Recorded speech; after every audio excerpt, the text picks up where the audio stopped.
Welcome to another edition of the Gridiron Report. I'm Jarret Johnson, and man, I really, with all the things going on with the basketball program, all the angst, understandably, the angst, it's been really nice to be back out at spring practice.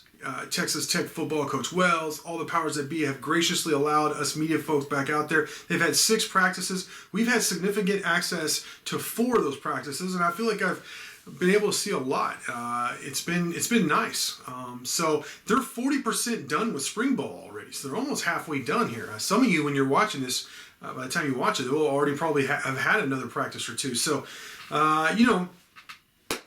it's been great. There's some takeaways I've had, mostly positive. Spring is the time for optimism, but there are some takeaways I've had, both positive and negative, from spring ball. I thought this would be a really good time to kind of update some of you. I've had several practice reports, post-practice notes and quotes, stories as well, all kinds of things out there, but I thought a video kind of wrapping some things up early on for spring ball would be nice. So here are some of my main takeaways I want to share with you, starting with the newcomers. The Tech has had several newcomers, 4 high school enrollees, several additions from the transfer portal, a couple grad transfers, a couple regular transfers, some guys I really like. And the overall takeaway from all those guys is, man, these guys are bigger than most of the guys you had on the roster before.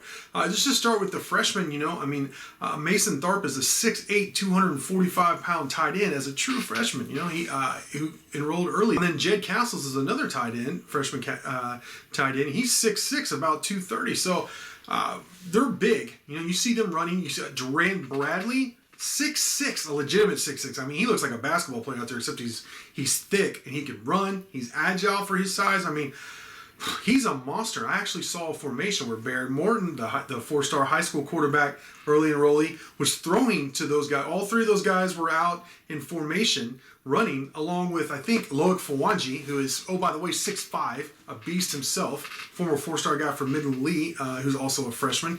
He was here last year, but he remains a freshman. So I saw all those guys running in formation, and I saw like a hint of the future of just this size. It looked like a basketball team. I mean, it looked like Coach Beard's positionless group out there. I mean, all 6'6", 6'7" guys. And I was like, geez, this is what it's supposed to look like. This is what a Power 5 football team skill position group looks like. I mean, Eric Ezukama, who's 6'3" and all, yoked up, he looks almost small out there. So Travis Koontz, 6'5", 245, Tharp was a head taller than him. So these guys are significantly bigger than the guys you've had on your roster. And you go on the other side of the ball, Marcus Waters is going to be one of your top players on defense. He's going to make, in my opinion, a similar impact that Colin Schooler did at linebacker. And he is just, I mean, when I was out there before they had pads on, he looked like he already had pads on. I mean, he's a multi-year starter at Duke. He was a team captain, one of the better defensive players in the ACC the last couple of years. He came over because he wanted to play for Jarret Johnson, who had been at Duke for a long time, recruited him there.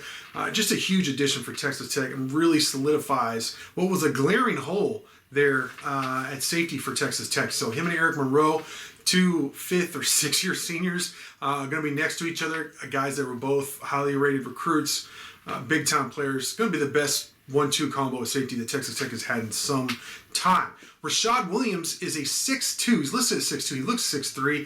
Cornerback who came over from UCLA. He has 3 years of eligibility remaining, and he has extremely long arms. This is one of the first things I asked Coach Wells about, both on the record and off the record. It's like, geez, this guy's humongous, for a corner, and he's made a lot of plays. He's looked really good. Every time I've been out there, he's been getting pass breakups, got a big interception on a one-on-one with, I think it was Trey Cleveland, who, by the way, has looked really good at receiver. So, that's good. All those guys are big. Josiah Pierre, the transfer you got in from Florida, I don't know how the math works on this, but he was at Florida for 3 years, but he's still a freshman. He is 6'3" or 6'2", 245 pounds that can run. So, I mean, that's a Power 5, like, whoa, a big-time linebacker. That's what you want. And the Tech really hadn't had. So, all these newcomers are just bigger. That's the first thing that really caught my attention. Our QB room has been upgraded. Look, bottom line is, if you go to 24/7 Sports and you look at the football recruiting page, there's a tab you could click. It's just one click. The top rated all-time recruits, and 2 of the top 3, or really the 2 highest rated quarterbacks to ever play for Texas Tech are in your quarterback room right now. Now that Tyler Shuck, the Oregon transfer, is on campus in full pads, full go, he looks good, and Baron Morton, of course, is on campus. So those are two of your highest rated quarterbacks all the time. The other one that is on the list is Graham Harrell. So I'm just saying, I'm not saying they're going to be Graham Harrell. I'm just saying in terms of ratings, talent, boom, they're there. Donovan Smith, if you have not seen him play quarterback in person, reserve judgment. He looks really good out there. Thought he was going to be on a pitch count coming off shoulder surgery, but his shoulder is doing so well. He's not on a pitch count. He's full go. He's in there. He's actually taking snaps with Henry Columbia, who's still getting starter snaps as the returning veteran. Donovan Smith is looking really good, mixing in there with the ones and twos. Now I gotta say, Henry Columbia. Every time I've been out there, I've been very skeptical of him, but he's looked really good when I've been out there. So I got to give him credit. Quarterback room, all the way around, big time upgraded. Another thing that really stands out to me is the veteran returners. I feel really good at certain spots. Running back looks great, better than since I've been here in the 8 years covering Texas Tech. So Roger, Jadarius Townsend, Taj Brooks. That Xavier White is hurt, but he's going to be back. And then you got Cameron Valdez, one of the highest rated guys you recruited to run back in some time. That's going to be added in fall camp. He has 5 bona fide Power 5 running backs. I can't remember the last time I can say that. Then you go to defensive line, man.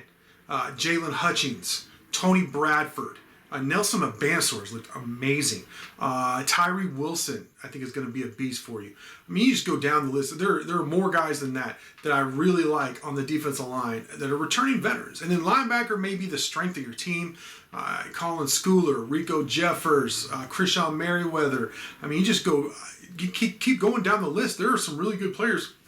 Brandon Boyer-Randall is a guy that everyone keeps telling me to expect big things from. I'm going to believe when I see it. He has the body type, though, to be the man there at Raiders. So there are some really good things that I feel good about. Now, here are some things that I am nervous about. All right. Offensive line, overall. All right. TJ Storment, the grad transfer came in. He looks good. I think he's legit. But what about the overall depth at offensive line? I'm just not sure. If they lose 1 or 2 guys, they could be in trouble up front. I do feel like the starters are going to be pretty good. I think Storment is going to help you at left tackle. I think Caleb Rogers will be your right tackle. Dawson Deaton, when he's healthy, will be center. Then you have Western Wright and Berger, both Josh Berger at your guards, 2 returning starters. So I feel like there'll be a good offensive line, probably better in pass protection because of Storment out there at tackle. But they're 1 or 2 guys away from it getting pretty scary, and that's just scary overall. Then cornerback, it's the same thing. I feel good about the starters, but are those guys like Adrian Fry? Is he going to step up and be something like close to the freshman All-American he was, or are we just not going to see him? I mean, I feel really good. Malik Dunlap will be back, 6'3" corner, who started multiple games at NC State. Mix it in there. DeMarcus Fields is a boss. He's a great player. He's one of your best players on our team. I'm not nervous about him. It's just the overall depth behind these starters that I'm worried about. Because it's a game of attrition. There's going to be injuries.